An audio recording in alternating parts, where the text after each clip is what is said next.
New Clear Men Deep Cleanse with activated carbon. Cleans dirt trapped deep in the scalp for zero dandruff. New Clear Men Deep Cleanse. Hitachi Air Conditioners, utilizing DC inverter technology, packed with the latest innovation for full customer satisfaction. Designed for environment-friendly reliability and durability. Hitachi. Tuloy-tuloy ang Morning Balita, Gimmick at Chika, hatid ng unang hirit at Hitachi.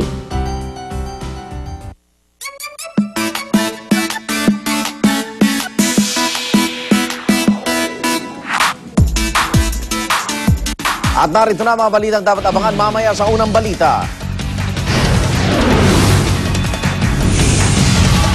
Pagbaliktad ng pick-up sa Makilala, North Cotabato, 3 ang patay. Isang tricycle driver patay matapos pagbabarilin sa Cabanatuan City.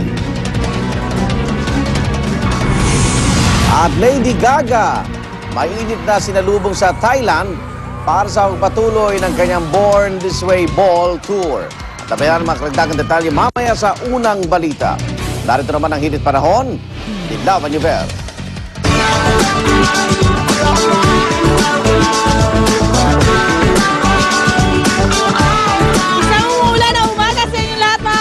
Mula po sa Pag-asa, tuloy-tuloy pa rin po itong pag-uulan dahil na po yan sa pagpasok ng hanging habagat. Yan po ay nasa western section ng ating bansa. Kaya po epekto nito, pag-uulan-ulan na po mga kapuso. Meron din pong bagyong binabantayan ng Pag-asa pero pataas po ang direksyon nito. Ang tawag po sa kanya ay bagyong Ambo, no? Pag pumasok po siya sa ating bansa. Pero ngayon hindi pa po yan nakakapasok. At kung sakasakaling papasok pa yan, dulong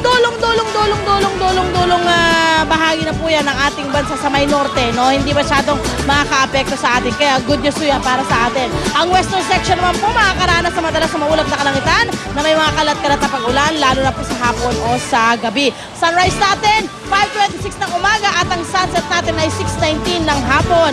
Narito naman po iba pang weather condition and temperature sa iba pang bahagi ng Pilipinas. Tandaan niyo po mga kapuso, sa kahit ano pa mga hamon ng panahon, manatiling alerto at mahinahon.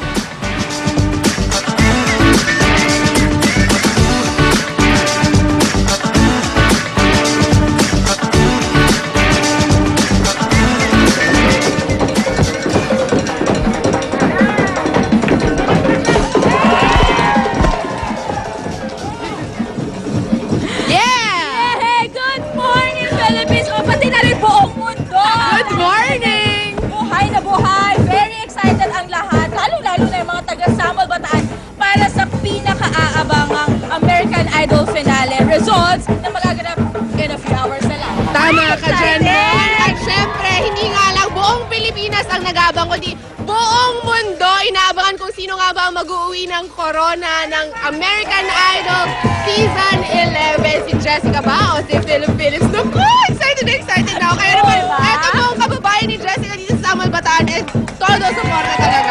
Tama ka dyan, Mars. At tingnan mo naman mga outfit nyo. Naka-Pinoy Pride. Tingnan mo naman ang outfit mo, Mare. Ganda. Naligaw ang judge dito. Diba? Ganito ang outfit ni Jessica Lagay. Naka-mole dress o naka-royal blue nung kumata siya ng I Will Always Love You. O diba, #1 fan din pala ako ni Jessica. No, mamaya.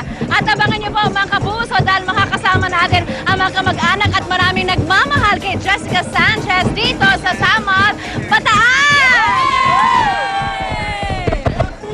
Mga kapuso, dahil isang entertaining and fun Thursday morning ang hatid na